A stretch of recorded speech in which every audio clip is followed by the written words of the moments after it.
Well, good morning, everyone, and welcome to the March 1st Friday webinar. I just want to check and make sure you can hear me. Tash, can you confirm that you can Yep, hear I me? can hear you. Can you hear me? Yes, I can hear you. Perfect. Perfect. Our audio test is done. Well, thank you, everyone, for coming to the March 1st Friday webinar. We are very excited to have Tash Reynolds from Mount Royal University joining us today. Her session is titled Supporting Our Soon-to-Be Graduates. Before I turn it over to Tash, I just have a couple reminders for you all. Please feel free to type any questions that you have in the chat box so Tash can see them throughout the presentation, as she mentioned in the chat box just moments ago. Thank you for doing that, Tash. Please feel free to put questions there. I know that Tash would really appreciate questions and comments throughout the presentation, as she has some aspects that you would like people to comment on, I know. Before you log off, don't forget to fill out the First Friday webinar evaluation, which you can access via the link I will be posting in the chat later on, probably at the end of the presentation. Also, we are always looking for new presenters for our First Friday webinar series, so please feel free to fill out that form and include that you'd be interested in presenting, or reach out to me via email, which I will also include in the chat. Finally, don't forget to keep yourselves muted throughout the duration of the presentation, unless Tash would like otherwise. That way everyone can hear Tash clearly, and feel free to put your own captions on if you would like by pressing the button there, but as well Tash has also put the captions on through her presentation window, which I believe everyone should be able to see. Without further ado, thank you all so much for coming, and I will turn it over to Tash. Thanks, Chris. Okay, so welcome everybody. Thank you so much for having me today. It has been a long many years, I think, since I've done a Friday webinar. I remember way back, like a long time ago when we started these. We used to do them by phone, and I can't remember at what point we started having the ability to have PowerPoint, but that hopefully that doesn't give away how old I actually am. I have been working in housing for about 15 years. And actually, I've worked my entire career here at Mount Royal, which has been very exciting. And I've moved through a number of positions, starting out as a Res Life coordinator, onto the manager Res Life position, and then over into operations. I also happen to have been, highly involved in Northwest throughout my career. Way back in the day, I used to be the Alberta rep. Whoop, whoop, Alberta, all of you folks who are here. Just a little shout out to our little province. So I have been engaged with the organization, although now that I'm in operations, I don't get out as often as I would like to. So this is special to be invited back to give a presentation today. I am also highly involved in the Residence Life Professional Association here in Western Canada, and recently served as the president for that organization. On our campus, I also happen to teach ontological leadership, which is the being of leadership, and some of that work will find itself into this presentation a little bit today. I have a passion for leadership development, and I'm a major lover of people in transition, not just students, although I feel like that's, what really kind of got me into this line of work was first year students and their transition to post-secondary. And then of course, supporting students as they leave the post-secondary world and go on to all the amazing things that they do after their time with us. But also people transitioning to retirement, people transitioning into a new career, people transitioning into parenthood, and all of those things. I'm a weirdo who loves change, and I love supporting people in transition. So this is a fun topic for me to pull together for all of you. Chris mentioned that the chat box. So, if you feel like you want to actually ask a question, by all means, you can, unmute yourself, ask that question. If you feel more comfortable as we go throughout just putting your question in the chat box, I sort of have two computers working here so that I can see the questions as they come up. So I'll try to address them as I go on. And there will be some opportunity near the end for us to really share different things that we do at our many institutions and hope to inspire each other new ideas. So in that, at the end, we can see if it makes more sense for us to have a conversation based on how many folks are actually in the presentation. And then it might be nice to get people's voices sort of virtually in the room and talk about all the great things that you're doing at your institution. So what are we going to cover today? We're going to start by reviewing common fears of the graduating student. This will come as no surprise, likely to many of you, if not all of you. We've all likely graduated from our post-secondary, our first post-secondary experience. And so if you think back to what that time looked like, I'm sure you'll have some vivid memories of the emotions that come with someone who's about to leap into their future, as you graduate from the post-secondary environment. We're going to talk about creating a culture of excitement to help combat that fear. And we're going to talk about what we as supervisors cannot do. And there's just one major thing that I'm gonna mention today about what that is.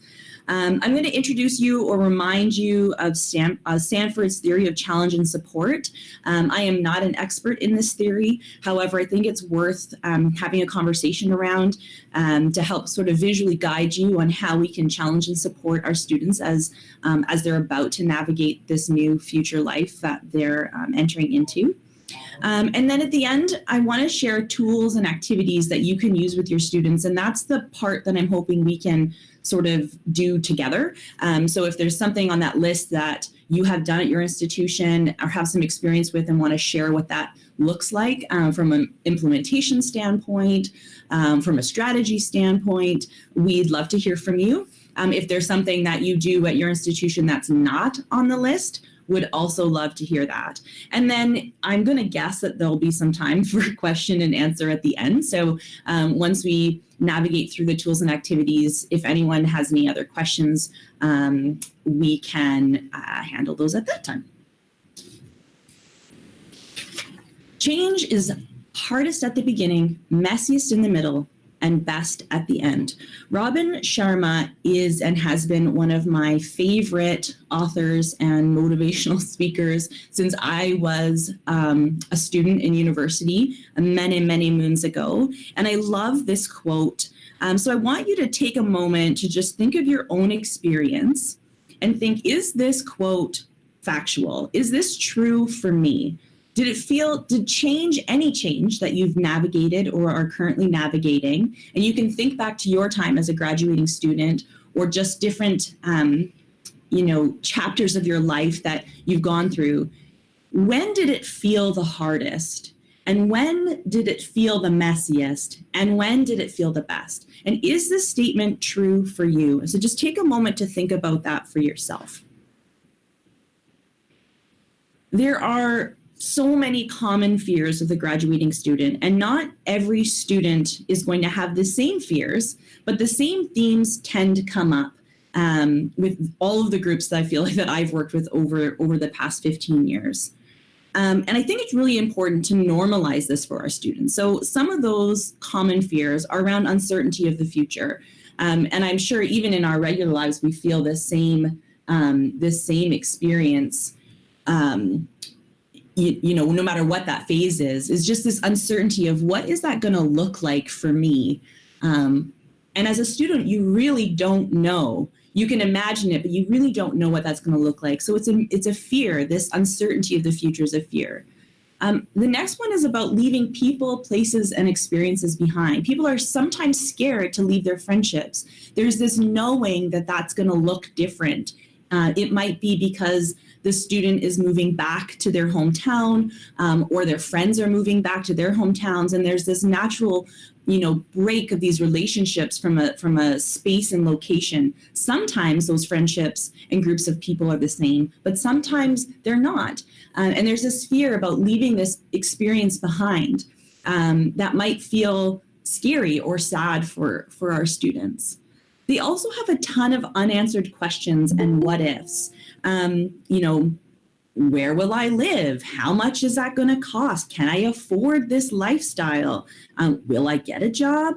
These are things that students say to me in these workshops all the time. I like to think that I'll get hired, but what if I don't? I don't have a job right now. will I get one in the future? And everyone has this great fear or this expectation that they're going to walk out in, at the end of April, and they're going to walk right into that dream job on May 1st. And, we know that that's for the most part not what that looks like. But I can remember way back when having that exact same experience, and that fear of, oh my gosh, I have no idea what I am going to do. Or I may have, truthfully, I really had hoped at that time to get into residence life. And funnily enough, at that time, I was like, this will be a stepping stone. This will be my first job. And here I am, 15 years later, built a career around that experience. But I didn't have a job in April when I was about, to graduate. And in fact, I was traveling for the month of May, and I was worried, oh, I'm going to miss the boat. And this is another common fear. Am I too late? Am I too late to get a job? I know I certainly felt that way coming into res life. I'm going to miss all the hiring that happens in May. Well, now, like years into my career, the amount of times we've hired someone out of the typical cycle probably outweighs the number of times, we've hired someone in May. And that's not to say this doesn't happen, but, opportunities come up all of the time. But we have this fear that we're going to miss it. They're also worried about time. They're often worried about money, and they're often worried about not achieving X, Y, or Z. So that might look like, not meeting their expectation. And sometimes I find this not achieving concept kind of irrational. For example, I'll do these workshops, and I have people who are worried about, they don't have a partner. So if they don't have a partner right now, then they can't meet this goal of getting married at a certain age. And then if they don't get married at a certain age, then will they be parents by a certain age? And they can't be parents by a certain age. Will they ever? And they go down this, this rabbit hole. And it's really important that we as supporters of these students are able to bring them back to reality. And that's just an example of our fears spiraling, right? We hold on to one thing, and then we create this story along a pathway that gets us, just in more fear. And so not achieving X, Y, or Z, whatever that thing is that they've created, often leads or compounds that fear that they already have. Thinking will not overcome fear, but action will. So here's the messy in the middle, taking action. We know that action helps alleviate fear. And it also increases our feelings of control. So encouraging and enabling action is really the best antidote to alleviate the fear and catapult a student into growth. So this is where I think we as coordinators, as managers, as supporters can really help a student take control of the fears that they're feeling by giving them some actions to actually start them moving in that way. So moving forward on that, whatever that thing might be. And this is very unique to every student in what kind of actions they can take. And at the end, we're going to talk about different activities or things that we can do with our students so to help, put them into this framework of action. But it might be as simple as, talking them through, what are the jobs that you're hoping to have? As just an example, get them creating that resume, get them finishing that cover letter, get them to a point where they're actually able to apply for that job, as an example. The process of doing those things, having the resume checked, having the cover letter checked, having that application out, that enables us to take control of some of that fear, right? If we don't actually apply for the job, we're never going to get the job. So we need to get our students into action. But there's one thing that supervisors cannot do. One thing. And that one thing that you cannot do is take action for them. That is not your job. So I'll take that pressure off you right there. It's not for you. It's not your gig. You can give them all the tools and strategies in the world. They are the ones that are going to have to take action. But of course, we want them to succeed. And we want to see them off in this world doing amazing things and impacting others and taking all the little nuggets that we've offered them over the years, that we've taken time to share with them. We want them to use them. We want to see them evolve. And of course, they will. but you can't do it for them. You can only be there to encourage and support them and give them some of the tools to, call them into that action. So I think it's really important that we as supervisors recognize that it's not our job to do this for them, that they really are going to have to take a leap. Just this week, I was having this conversation with my mother-in-law, and she gave this example. She's in a different kind of transition. She's transitioning into retirement, and she's sort of battling this this new phase of life for her a little bit. She's like, she's almost not ready to retire. She keeps trying to retire, but then she wants to hold on to this thing. And of course, she's worked her entire life. But she talked about, she said, I feel like I'm on a trapeze and I'm holding on to this bar and I have to jump, and that's so scary, but I also have to trust that I'm going to land on the other side. But to land on the other side, you have to let go of the bar, right? And it's the same thing for graduating students. They're standing on this trapeze, they're holding onto this bar that they've been holding onto for however many years. They got to take the leap, whether they want to or not. That floor, education, getting their degree is now gone, and they're swinging. But they have to be able to let go of that bar, and they will land on the other side. That is within their reach. But we got to be able to be there to encourage them to do so. They're the ones that have to let go of that bar. What we can do as supports, as coordinators, as people, cheering on this group of people, is we can create a culture of excitement around this change. This is my favorite part about what we do for a living. We have the blessed opportunity to help students navigate change. And I fundamentally believe that it is our job to get excited about that. But how? Like, you might be asking, how, Tash? Like, how do we do that for graduating students when they're so stressed or they're so scared? Well, really, your job is to become their biggest cheerleader and support them through that.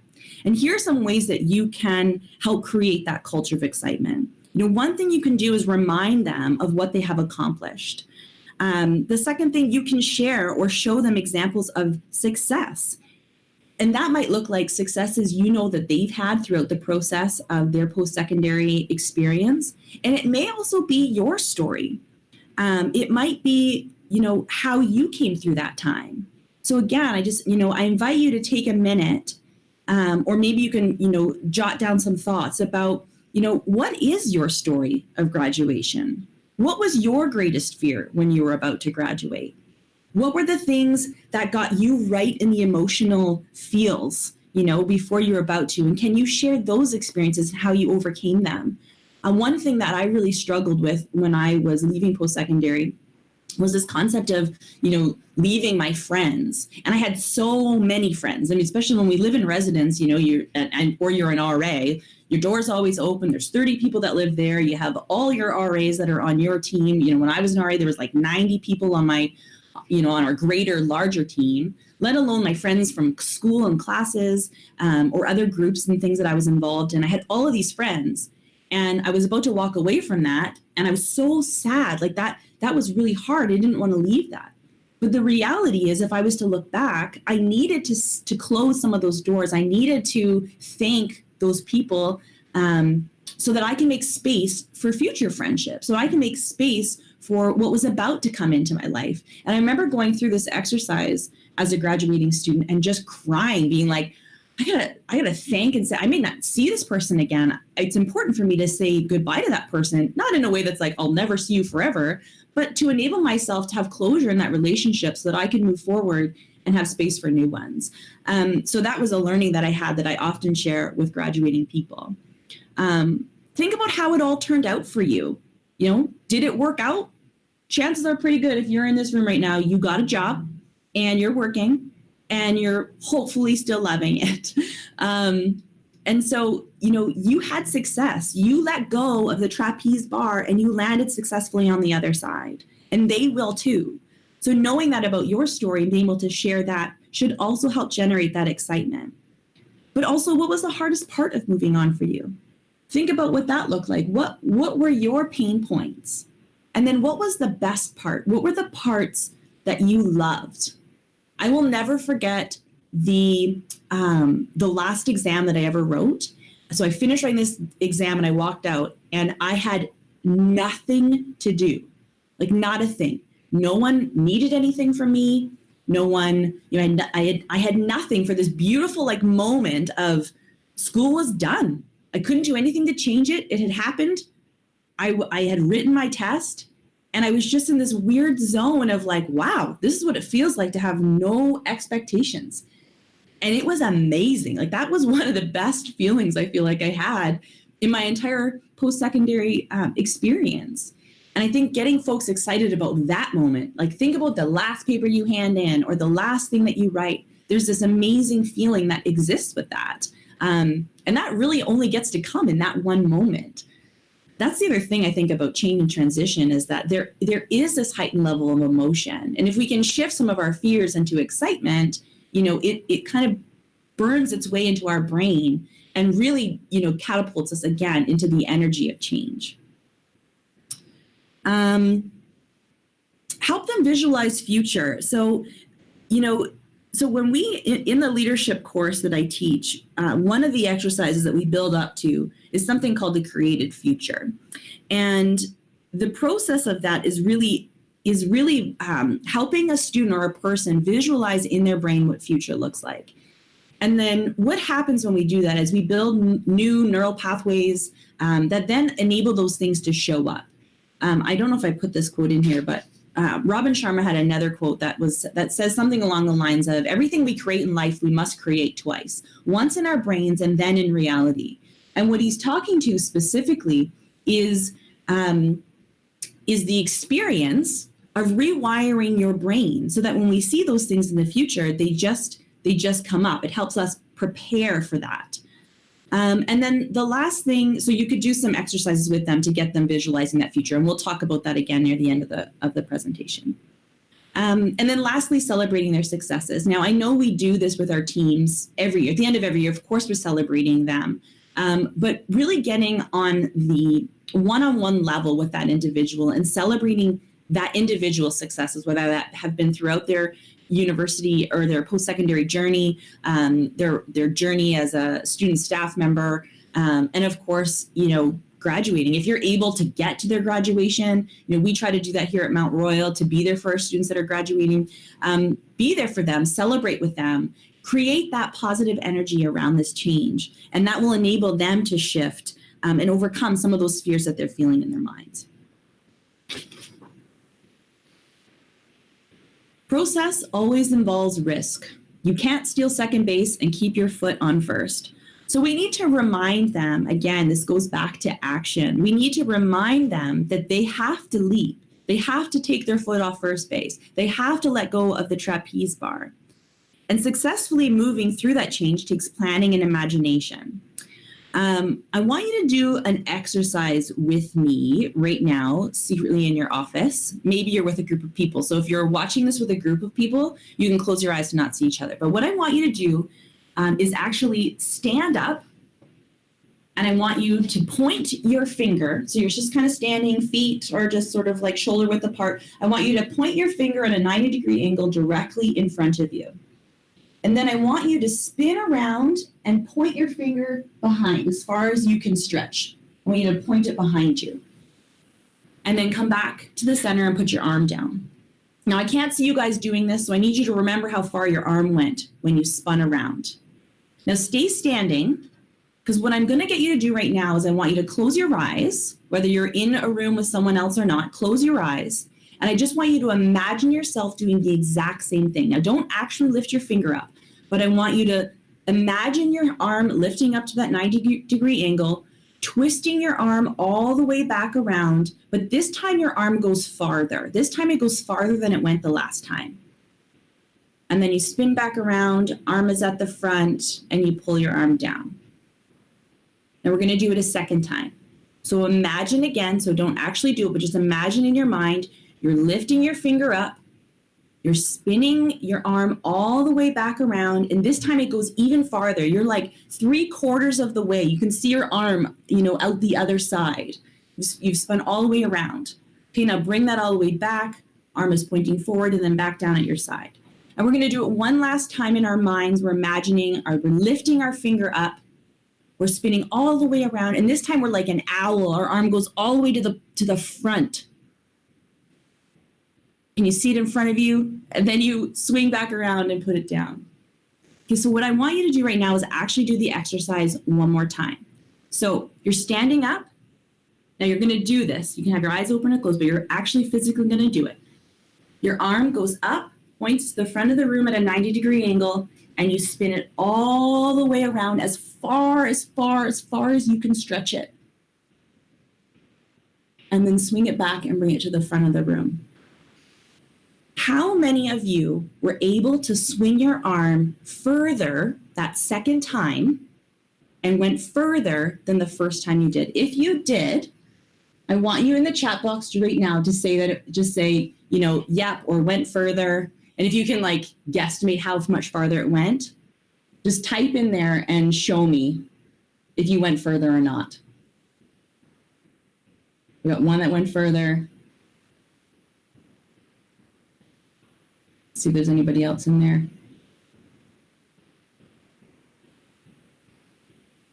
Bob did it too. Nice.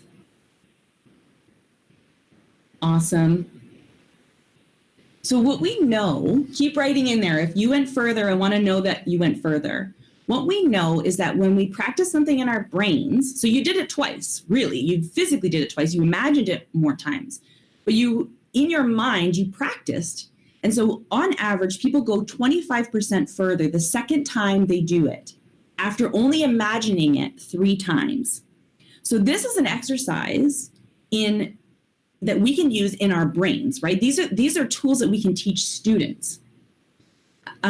Laughing Bob says, I should have stretched before doing that. Yes, maybe not. Maybe you stretched too far. Now you can stretch, Bob, in your office.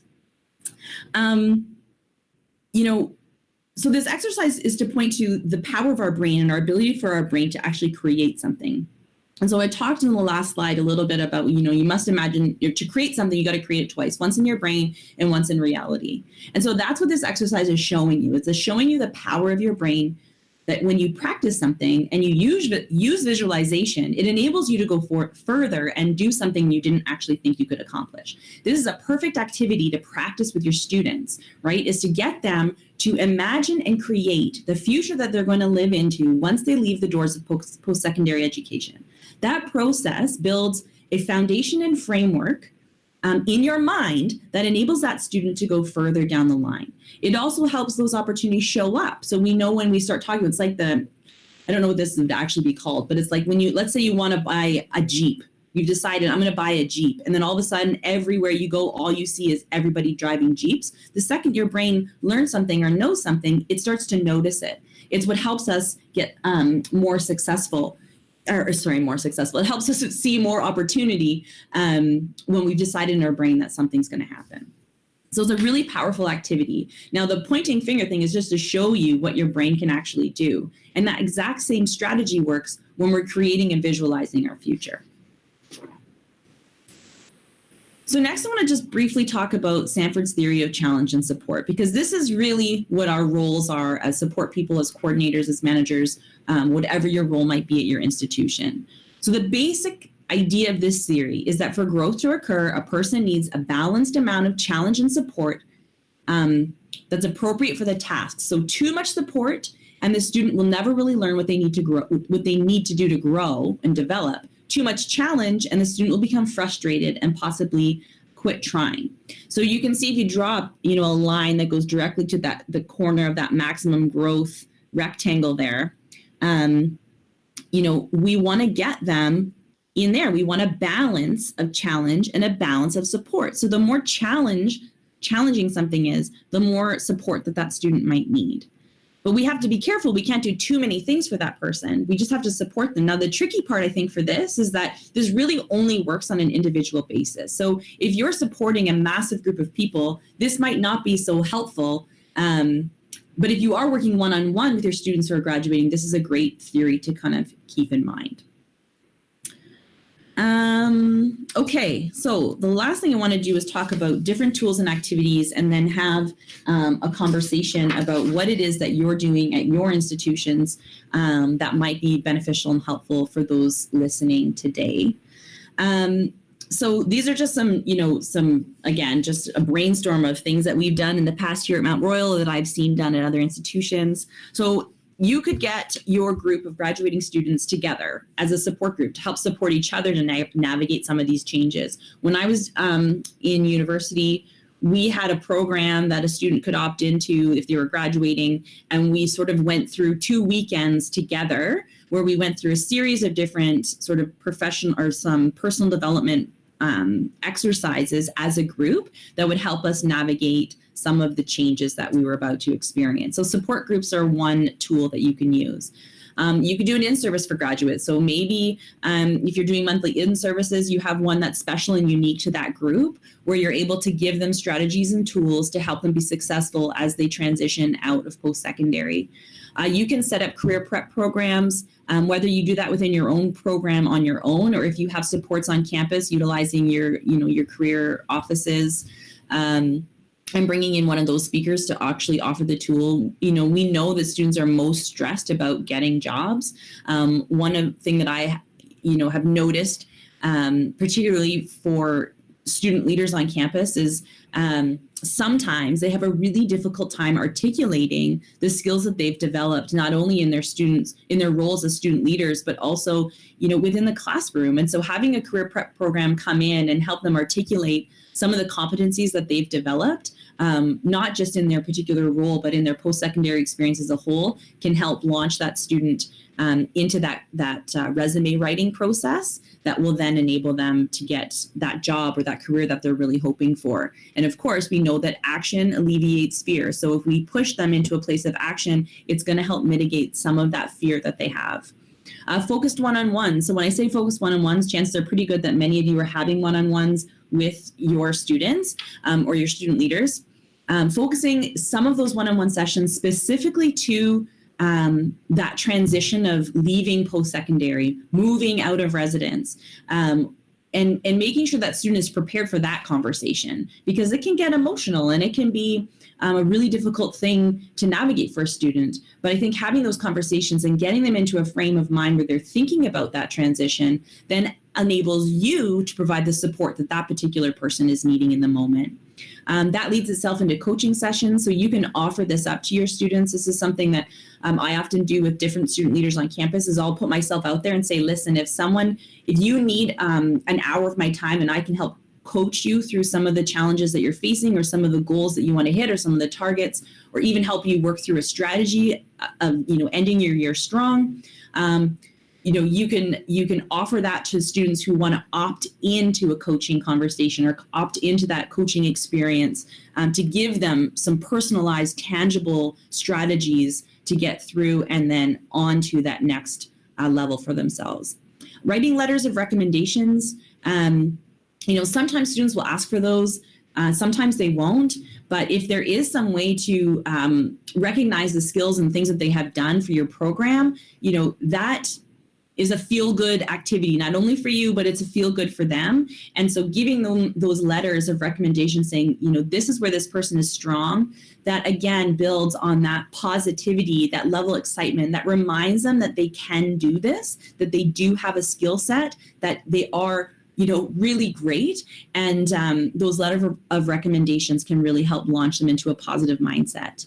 Of course, thank you and gratitude cards. I mean, I feel like most of us do this anyways, but it doesn't hurt to be very specific in those thank you and gratitude cards and wishing them the best and where you see them being successful into their future. Guided goal setting. So this goes along with coaching sessions, can also be something that you put into an in-service for graduates or as an activity for a support group. So that's just guiding them through questions that, help them visualize, where have I been successful? What are the things that I'm going to accomplish? What are the steps that I can get there? So, using SMART goal setting for those individuals, again, to kind of call them into action.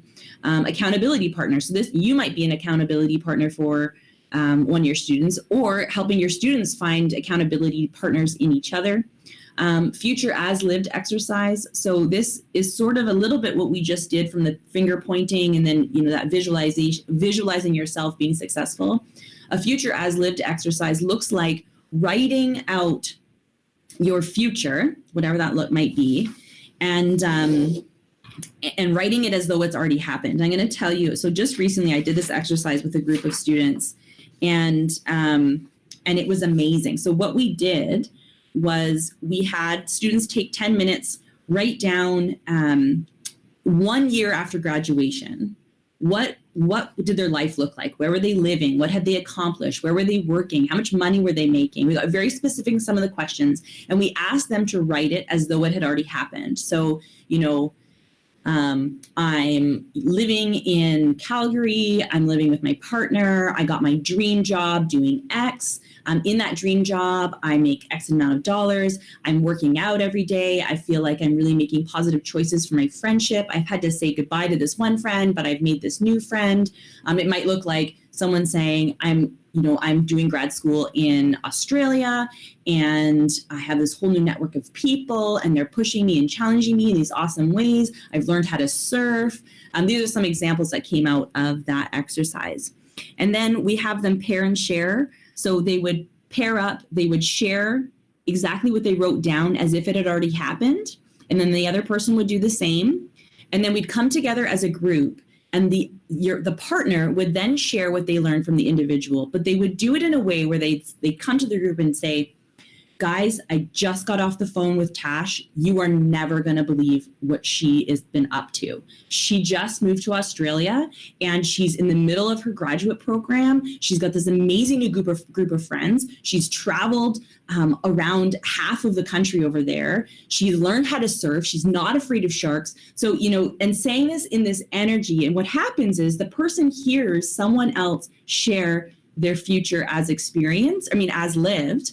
And that creates tighter neural patterns in our brains. It helps drive us into some excitement and action. And it was so fun listening to these students share each other's stories. There were so many laughs, and I've never seen a group more engaged, just listening to these positive gossip moments where it's like, I'm going to update you on how amazing this person's life is.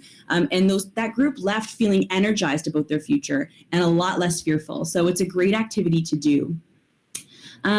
Relationship closure and thank you. So encouraging your students to have some thoughts, to think about what are the relationships I really want to nurture and make sure continue? What are the ones that I need to say goodbye to? Who are the thank yous that I need to give? It's a really great mental activity. It can be very emotional, but it's powerful in getting folks to think about the process of needing to move on and say goodbye. I remember going to particular instructors, for example, and having an opportunity to say thank you for the impact that they had made on me throughout my degree. And then I just felt like I could leave my degree. I could leave post-secondary feeling like I honored that person who made an impact in my life, and really going through this exercise helped me think about that in advance rather than years later being like, oh, I really wish I would have reached out to that particular instructor because they had made a really big impact. And of course, those people, really valued that experience. And then helping them establish checklists. So I think, I'm a checklist freak. I love checklists. They really call me into action, and I just like scratching things off. My checklist people, I can't see you, but I know you're nodding along with me like, yes, and write down the thing that I did, and then I'm going to cross it off just so that I have that emotion of crossing that off. Helping a student walk through their checklist and write out their own checklist is really empowering for them. And you might help generate ideas that they haven't really thought about. So that's another tool or activity that you can do with your students. So do you have any ideas that you can share with us as a group? So there's about, I'm going to guess about 9 or 10 of us right now in this room. So you can write in the chat box if there is a question or not a question, sorry, if there's a tool or activity that you use. But I know sometimes you need to explain this stuff. So if you want to just pop in and we can hear your voice, you can share that way too. We've got some time. So yeah, is there anything that anyone else would like to share that's been effective at your institution?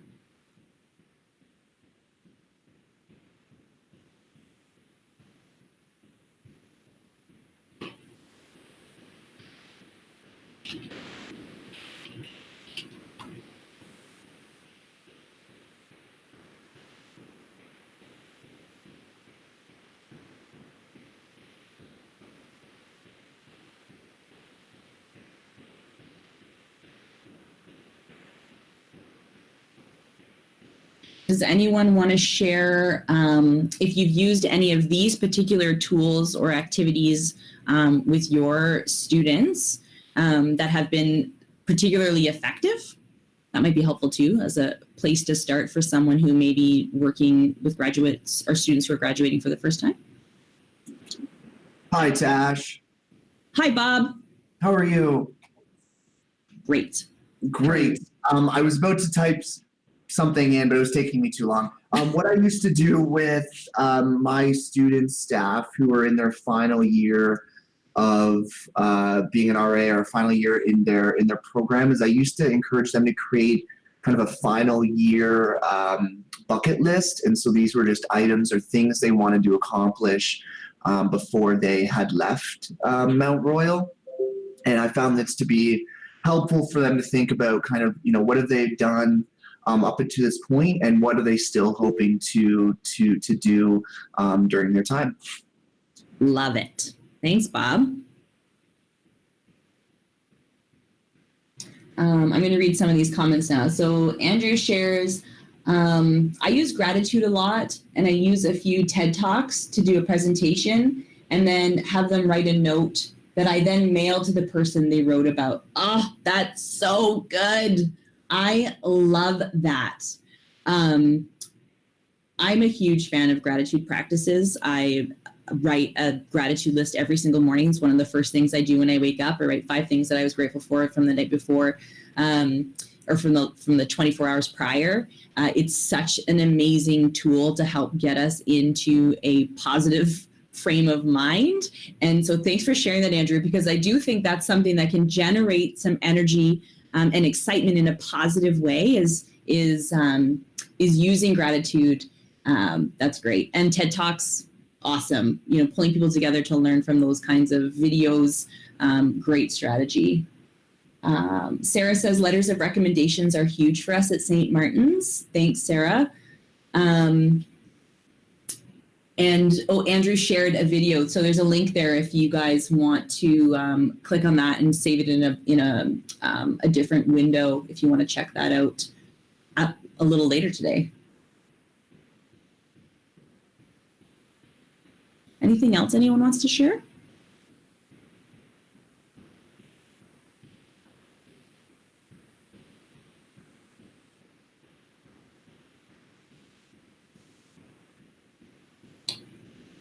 Awesome. So I wanted to leave a little bit of space for any questions that anyone might have. So we'll kind of just leave a few minutes for this. Again, you guys can just unmute yourself if that's faster to ask that question, or feel free to type if that feels more comfortable for you. And we'll just give a few seconds or a few minutes for that. And then we can close out and I can leave you my contact information in case you want to reach out for any more particular tools or and chat through some strategies. Tash, I got a quick question for you. Yeah. What do you think, or do you think kind of needs of students has changed? I'm sure they have over kind of your career, but how do you think they've changed the most? And do you think that the feelings of uncertainty are a little bit more heightened now?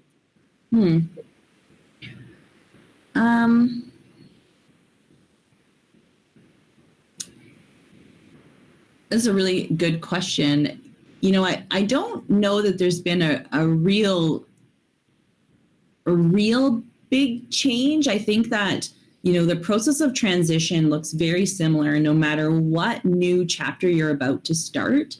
This uncertainty of what that future is. And, that might be, like I said, that might be someone graduating from post-secondary and starting their, I love when students say things like, well, I'm going to start my life as an adult. And it just makes me laugh every time because they've been an adult for a number of years, but they don't always see that until all of a sudden they're no longer a student and now they're going to be something else.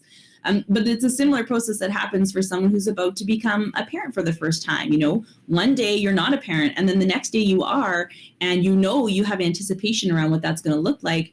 But it feels very, very similar.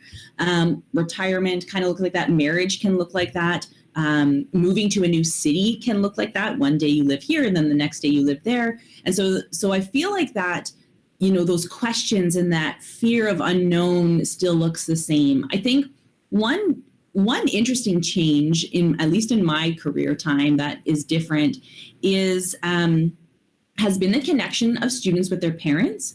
So, when I was graduating from university, a lot of us went back to live with our parents for a period of time, but it was more like we had to do that and no one really, really wanted to. And maybe students don't really want to necessarily. Some students don't, but I know a lot of students who are like, well, I'm just going to live with my parents, and I basically live in my basement, or, they have this level of freedom and there's a lot more comfort of moving back home, which I find, that is a little bit different than maybe what it looked like when I was graduating. I didn't know a lot of people who really wanted to move back in with their parents. But that looks different. And then I also think too, there is a new generation of students who don't see the check boxes maybe the same way as, again, my generation of people. So, a lot of young people aren't interested in buying houses, for example. That's not really on their checklist of things that they want. People are waiting a lot longer to do particular things. So there are some people who are like, well, how can I get my own place? Or how can I afford that? Which, money is a big element. You need a job to be able to afford these things. But it's not like I must have or I must own a home at this point or whatever that might look like. Those are some quick sort of thoughts. And I think an evolution or how folks are a little different than maybe when I was a student.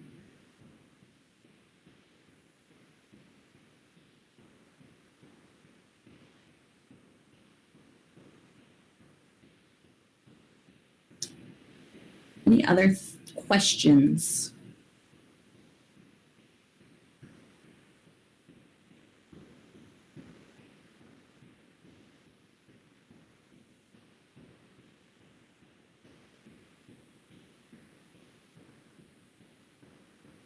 Awesome. All right. Well, thank you so very much for coming and being with me and all of us today and having a listen. I hope that if nothing else, there's some spark and excitement around working with these students who are about to transition into a new incredible phase of their life.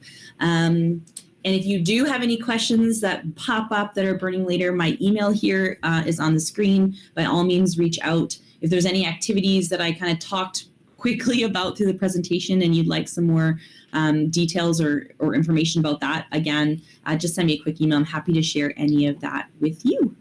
So thank you very much, everybody. Thank you so much, Tash, for your excellent and really, I know this is so relevant right now as we kind of gear down to the end of the year. So thank you so much for your amazing presentation. And thank you for everyone who was able to join us today.